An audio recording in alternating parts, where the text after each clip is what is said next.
दोस्तों, आज NCERT class 11th का चौथा चैप्टर देखना है। तीसरे चैप्टर हम लोगों ने समाप्त कर लिया था काफ़ी गैप के बाद।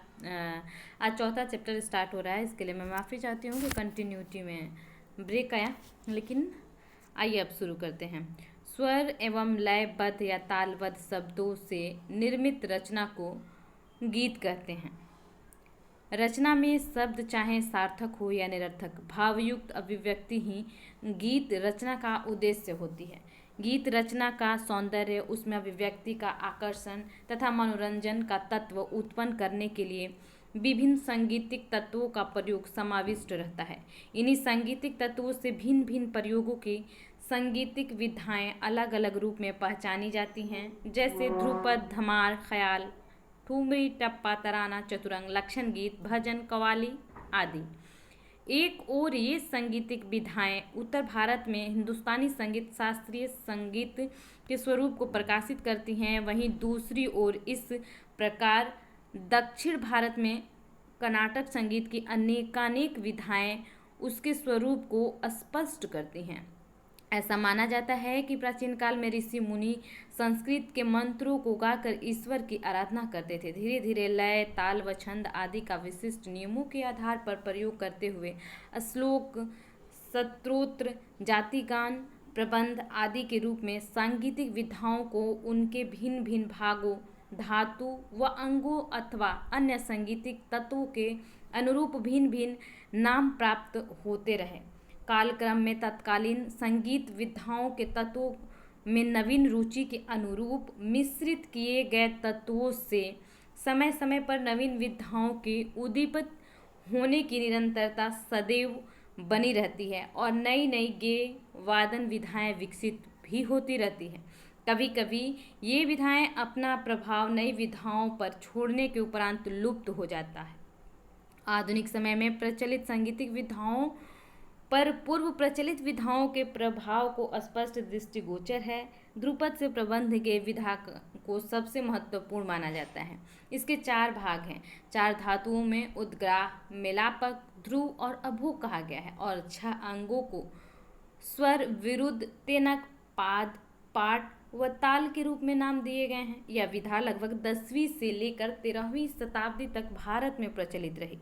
तत्पश्चात मुगल साम्राज्य स्थापित होने के कारण हिंदू व मुस्लिम सभ्यताओं व संस्कृतियों के मिश्रण के प्रभाव से हिंदी, उर्दू व फारसी भाषाओं के समन्वय ने प्रबंध के शस्त्रोक्त स्वरूप तथा संस्कृत भाषा के प्रयोग को भी प्रभावित किया। इसके फलस्वरूप प्रबंध के सांगीतिक व साहित्यिक रूपों में जो परिवर्तन हुए, उसी के कारण नवीन विकसित गे विधा को ध्रुपद या ध्रुपद की संज्ञा प्राप्त हुई। आगे डायरेक्ट दिया हुआ है ध्रुपद क्या है। तो ध्रुपद, कुछ क्वेश्चन आंसर दिए गए हैं और क्वेश्चन आंसर के रूप में हम आपको कराएंगे ही, लेकिन कुछ महत्वपूर्ण एमसीक्यू भी कराएंगे। लेकिन इससे पहले जो तथ्य दिए गए हैं यहाँ पर देखते हैं। आप जहाँ भी रहते हैं आसपास संगीत के कलाकार जरूर होंगे।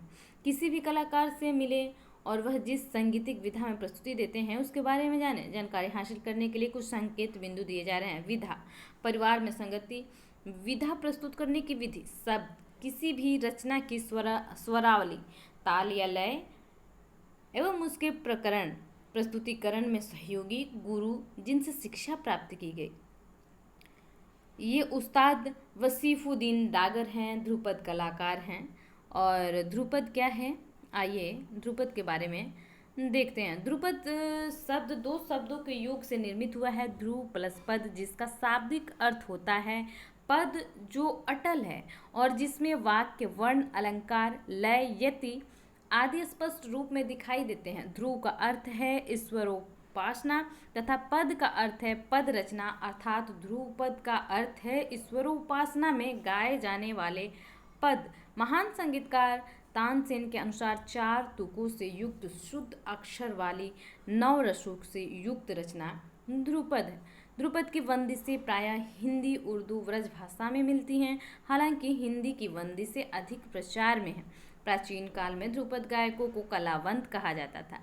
ध्रुपद दमदार आवाज़ की गायकी है। इसमें गमक व मीन का प्रयोग विशेष रूप से किया जाता है। ध्रुपद गंभीर प्रकृति की गायकी है। इसे गाने में कंठ व फेफड़ों पर जोर पड़ता है।